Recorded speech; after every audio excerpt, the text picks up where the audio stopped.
জমে ওঠার অপেক্ষায় রাজধানীর কোরবানির হাট, তবে জমজমাট ঢাকার বাইরে বিভিন্ন অঞ্চলের পশুর হাট। এই মুহূর্তে উত্তরা দিয়াবাড়িয়া হাটে আছেন সহকর্মী তোফাজ্জল হোসাইন এবং রাজশাহী সিটি হাটে আছেন সহকর্মী সাইফুর রহমান রকি। আমরা সরাসরি শুরুতেই যাব তোফাজ্জলের কাছে। আজ থেকে আনুষ্ঠানিকভাবে শুরু হয়েছে কোরবানির ঈদের যে পশুর বিক্রির যে হাট, সেই হাটের বিক্রি কার্যক্রম আজ থেকে আনুষ্ঠানিকভাবে শুরু হচ্ছে। কিন্তু কিছু হাটে গত কয়েকদিন ধরে ছোট আকারে সীমিত আকারে বেচা বিক্রি হচ্ছে। সেই ছোট আকারে বিক্রি হওয়া সেই হাটগুলোর মধ্যে রয়েছে রাজধানীর দিয়াবাড়ির যে পশুর হাট, সেই পশুর হাটটি রয়েছে। এখানে আমরা দেখতে পাচ্ছি যে শত শত গরু দেশের বিভিন্ন স্থান থেকে ব্যাপারীরা নিয়ে এসেছেন। কেউ 8টি 10টি 25টি 50টি পর্যন্ত গরু কেউ কেউ নিয়ে এসেছেন, বা এর বেশিও কেউ কেউ নিয়ে এসেছেন। আমরা তাদের সাথে কথা বলে জানতে পেরেছি যে তারা দামের বিষয়ে, দাম পাওয়ার বিষয়ে খুবই আশাবাদী এবং তারা গরু বিক্রি করতেও পারছেন। তবে সেটি দিনের বেলাতে প্রচন্ড গরমের কারণে মানুষ আসছে কম, কিন্তু রাতের বেলাতে মানুষের আনাগোনা একটু বাড়ে। সন্ধ্যার দিকে মানুষের আনাগোনা ভিড় বাড়ে পছন্দের গরু কেনার জন্য।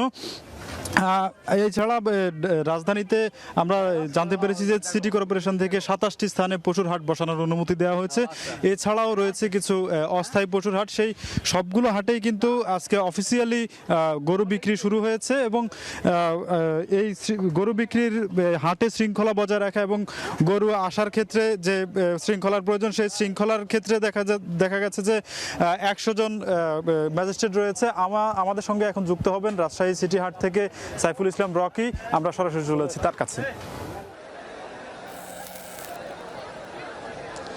উত্তরবঙ্গের মধ্যে সবচেয়ে বড় কোরবানির পশুর হাট বলা হয় রাজশাহীর সিটি হাটকে। সেই সিটি হাট আজ কিন্তু আপনারা জানেন যে রোববার, এবং এটি কিন্তু জমজমাট হয়ে উঠেছে। বিশেষ করে আমরা যে প্রবেশ পথ, ঠিক সেই প্রবেশ পথ থেকে শুরু করে একেবারে হাটের শেষ পর্যন্ত শুধু আজকে গরু আর মহিষের ঠাসা।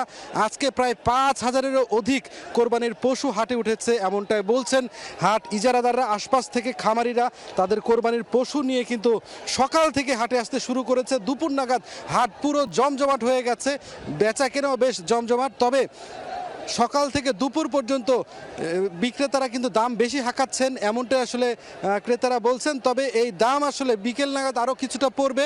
অনেক ক্রেতা আসলে ঘুরে ঘুরে দেখছেন এবং সেটির অপেক্ষায় আসলে তারা করছেন। আপনাদেরকে জানিয়ে রাখি, রাজশাহীতে এবার 4,63,011টি কোরবানির পশু এখানে কিন্তু লালন পালন করা হয়েছে। এর মধ্যে কিন্তু 3,71,000 কোরবানির পশুর চাহিদা রয়েছে। এর মধ্যে 91,000 কোরবানির পশু এখানে উদ্বৃত্ত আছে, যেগুলো কিন্তু এই উদ্বৃত্ত কোরবানির পশুই যাচ্ছে দেশের বিভিন্ন প্রান্তে ব্যাপারীদের হাত ঘুরে।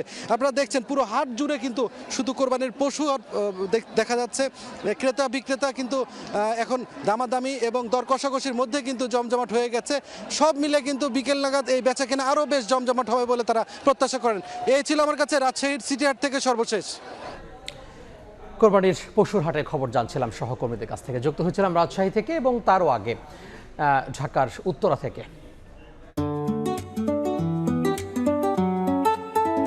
সবচেয়ে আপডেটেড ফিচার্স নিয়ে 140টিরও বেশি দেশে কনকাফ ফ্রিজ।